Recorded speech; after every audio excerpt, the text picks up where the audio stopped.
Oh ya, apa? Ada channel bang? Ada. Gimana di KB?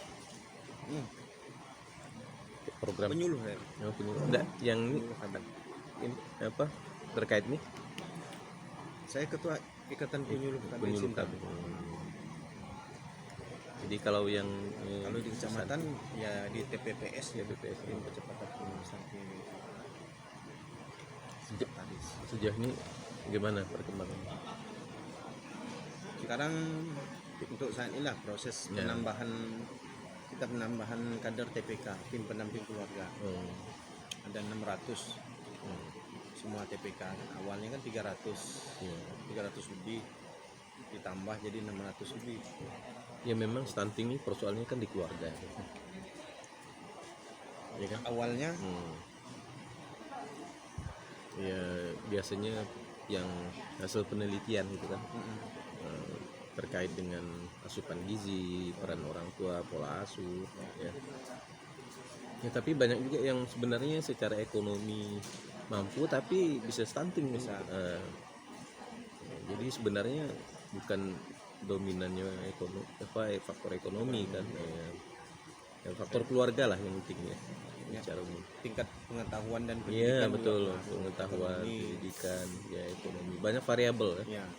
Karena sering ya kami penelitiannya begitu penelitian tentang stunting kan ya, baik sebagai penguji maupun sebagai pembimbing biasanya kan ya, banyak variabel tapi yang dominan memang kemiskinan ya, asupan gizi. Asupannya biasa juga kadang-kadang nih mulai dari pemberian ASI eksklusif ya. Nah, kan jadi misalnya 1000 hari pertama kehidupan 1000 hari ASI eksklusif ini kan sampai 6 bulan ya kan.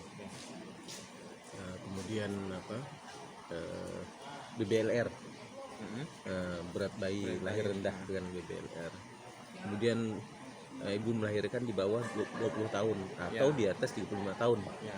Terlalu muda ya. Kalau di KB itu 4T ya. Terlalu muda, terlalu tua, terlalu rapat, terlalu banyak iya. Istilahnya apa, partusnya itu jarak partusnya itu dekat ya. Terlalu dekat jaraknya itu. Jadi partus yang jaraknya jarak kelahirannya ini istilahnya. Kemudian ini biasa juga apa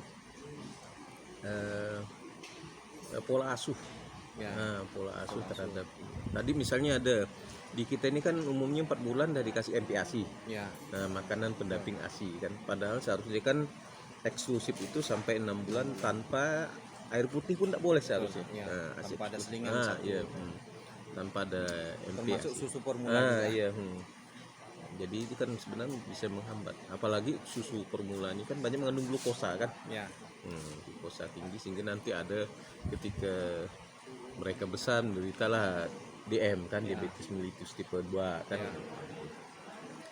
itu sebenarnya banyak variabel yang mempengaruhi. Tadi misalnya kalau melahirkan berisiko itu kan bisa di bawah 20 tahun atau di atas 35 kan itu sangat berisiko dan umumnya biasanya ibu-ibu yang primi primi parah artinya primi ini yang pertama melahirkan begitu melahirkan melahiran pertama yang baru menikah melahirkan kan itu biasanya faktor risikonya.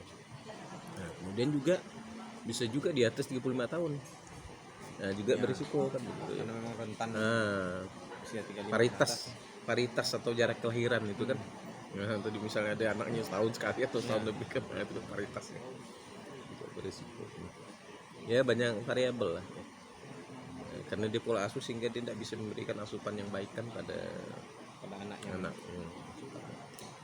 Jadi kalau kita mau bicara tentang stunting ini sebenarnya memang harus holistik tidak boleh kita parsial. Tadi kan abang bilang banyak variabel variabel yang mempengaruhinya juga.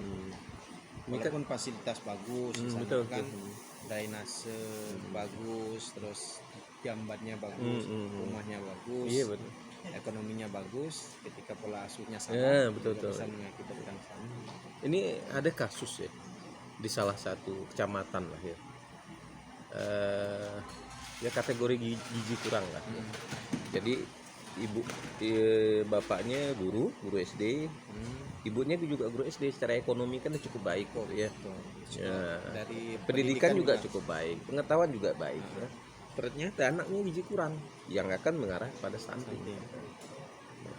Jadi maka tadi tidak hanya faktor asupan kan gitu ya, pola faktor pendidikan, tapi juga ada faktor lain yang sebenarnya yang ada hubungannya. Itu biasa kita kan melakukan penelitian penuh. Jadi dari hulunya sebenarnya apa? Ya tadi lah banyak variabelnya, mulai dari pernikahan kan, pernikahan di bawah 20 tahun. Kemudian tadi pendidikannya rendah kan, sebenarnya dari awalnya kan. Kemudian setelah melahirkan tadi pengetahuannya kurang tentang pola asuh kan. Kalau dari situ peran pemerintahnya di mana? Ya seharusnya pemerintah. Nah, kalau variabel itu kan tadi kan pendidikan, berarti kan personnya yang salah kan. Terus kemiskinan atau ekonomi, ekonomi pendapatan kan, keluarga. Arahnya juga ke person ke keluarga. Nah, posisi pemerintah itu. Sebenarnya pemerintah orangnya kan di samping sebagai pembuat kebijakan ya, mereka juga sebagai implementator kebijakan kan gitu ya.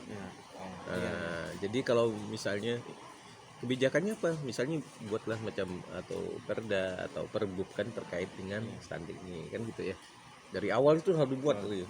Kalau di administrasi kebijakan kesehatan itu kebijakan dulu yang dibuat. Nah, jadi kebijakan kemudian implementatornya siapa yang bertanggung jawab terhadap itu kan gitu ya.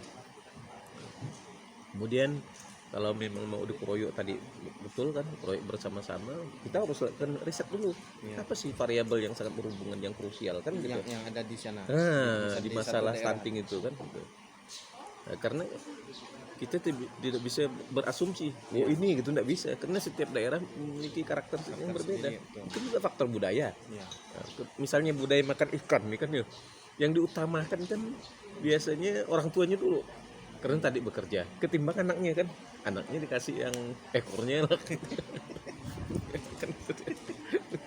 kan ya karena bapaknya pekerjaan nafkah, harus bekerja, harus kan gitu. Dan kemudian masalah gizi kan, gizi ini kan sebenarnya mudah disebut ya, tapi sulit untuk diterapkan ya. Gizi itu masa perusahaan gizi ya, ketika kita bicara gizi kan harus ada 4, misalnya karbohidratnya gimana, karbohidratnya, lemaknya, kemudian protein, vitamin dan mineralnya kan, harus terpenuhi. Sementara kita padahal makanan lokal itu kan banyak sebenarnya yang mengandung asupan gizi, tapi kan masyarakat kan harus tidak ngerti, harus dilatih bagaimana cara mengolah, mana saja yang protein, mana yang lemak, mana vitamin, mana mineral, mana karbohidrat kan gitu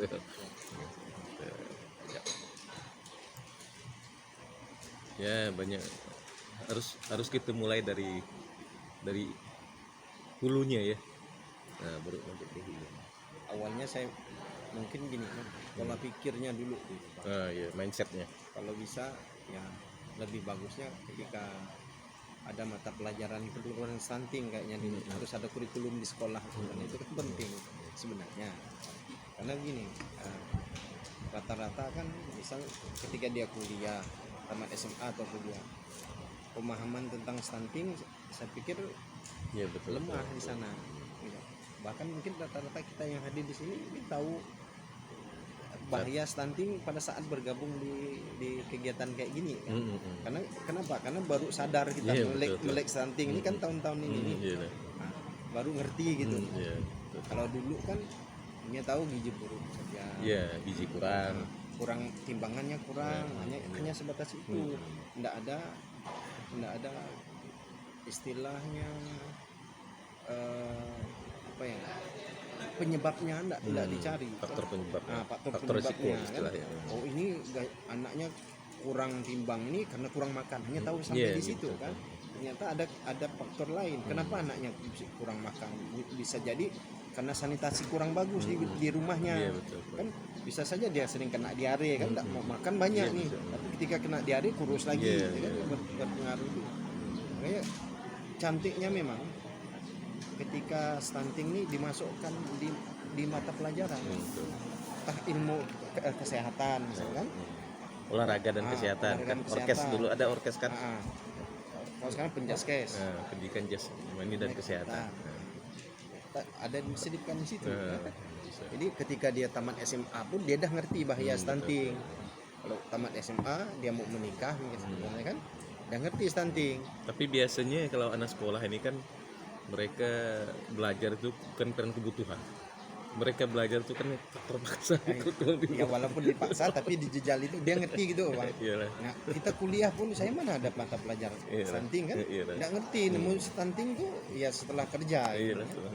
Nggak ngerti. Setelah di KB gitu ya. Setelah di KB kerja di sinilah bahwa ternyata memang benar gitu. Stunting ini banyak risikonya. Nggak mampu bersaing dia kalau ada stunting. Jadi memang istilah stunting kan gagal tumbuh. Tidak hanya biasa dilihat dari fisik kan, BB per U, kan mungkin berat badan per umur. Mungkin saya juga bagian dari stunting. Enggak, dia tidak hanya fisik tapi juga bisa mental, berpikir itu lambat berpengaruh ke kesehatan juga. Sehingga tidak mampu bersaing gitu kan. Maka disebut dengan istilah gagal tumbuh. Gagal tumbuh. Misalnya kalau kita sebut cebol gitu ya, cebol belum tentu ada yang cerdas kan gitu ya. Tapi stunting ini tidak hanya gagal tumbuh, tidak hanya cebol, tapi juga pertumbuhan otaknya itu melambatkan gitu, sehingga dia tidak mampu bersaing, baik itu dalam sekolah gitu kan. Ya sehingga kapan bangsa kita mau maju kan kalau diajar pun tidak pintar. Betul. Ya, jadi sekolahnya semakin lambat kan. Tidak mampu bersaing lah. Nah, ini yang terjadi. Katanya kalau udah tua tuh sering sakit-sakitan. Iya, betul. Cepat tua. Karena tidak mampu bersaing. Ya gimana kita sekarang ini kan globalisasi. Kalau tidak mampu bersaing ya tentu ya jadi masalah bangsa. Ya maka perlu dilakukan percepatan dari awal. Ya mungkin karena ini ya baru sekarang kita peduli gitu ya. Dulu kan tidak peduli. Yang penting makan udah selesai kan begitu ya. Betul. Ya macam ya kami dulu lah kan. Ya beras pun beras dah yang berulat kan gitu. Makan pun pakai minyak jelantah. Pakai jelantah itu udah biasa. Bekas goreng ikan asin. Iya, kasih garam kan. Tapi untungnya kita zaman dulu kuat makan ikan, Bang. Iya, itu banyak ada makan protein. Karena ya mudah cari ikan. Kalau kayak saya lah yang hidup di tepi Sungai Kapuas, mudah. Kata orang tuh tumbuk jak bumbu dulu, tinggal ngahil kan. Pergi jak ke sungai, pulang dan tinggal masak. Berarti pasti dapat ikan gitu. Saya kan pernah ngajar di Natuna ya. Natuna. Memang karena mereka tinggal di daerah tepi laut, jadi kan omega 3 dari ikan tongkol, ikan tuna itu kan tinggi tuh di bawah salmon kan. Jadi umumnya mereka cerdas itu, tingkat kecerdasan. Cuma tadi tidak mampu bersaing karena memang kondisi lingkungan. Ya karena budaya tadi. Mungkin secara mental intelektual mereka bagus, tapi secara budaya yang tidak memberikan kemungkinan mereka untuk maju. Sebab buktinya ketika kita ngajar pintar-pintar mereka. Jadi faktor budaya juga sangat berpengaruh. Berarti kerja stunting, kerja kolosal dan paripurna. Iya. Berarti kan semua aspeknya. Dia makan itu bagus, tapi budaya. Ketika budayanya susah diubah, betul. Lingkungannya juga tidak mendukung, ya tidak belum bersaing. Ya terima kasih lah saya konsultasi dengan pakarnya ini, pakar KB ini.